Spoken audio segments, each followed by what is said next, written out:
تعلیمات شرعیہ نیوز میں خوش آمدید۔ ویڈیو دیکھنے سے پہلے آپ سے درخواست ہے کہ آپ ہمارے چینل کو لائک کر کے سبسکرائب کریں اور ساتھ دیے گئے بیل آئیکن کو کلک کریں تاکہ آپ کو اسلامی معلومات سے آگاہی حاصل ہو سکے۔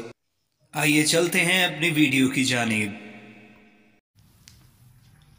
حضرت امام غزالی رحمۃ اللہ علیہ نے مکاشفۃ القلوب کے اندر اس روایت کو درج کیا کہ سیدنا عثمان غنی رضی اللہ تعالی عنہ سے مرفوعاً روایت ہے کہ نبی کریم علیہ السلام نے ارشاد فرمایا، جو شخص عشاء کی نماز با جماعت ادا کرے گویا اس نے آدھی رات عبادت میں گزار دی۔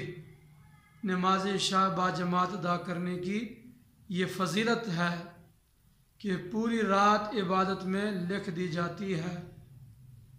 اور آگے فرمایا، جو شخص فجر کی نماز با جماعت ادا کرتا ہے گویا کہ اس نے ساری عمر عبادت میں گزار دی۔ تو یہ نمازوں کی فضیلت ہے، اس واسطے فجر، عشاء اور اس کے علاوہ دیگر نمازیں با جماعت پڑھنی چاہیے، ان کی بڑی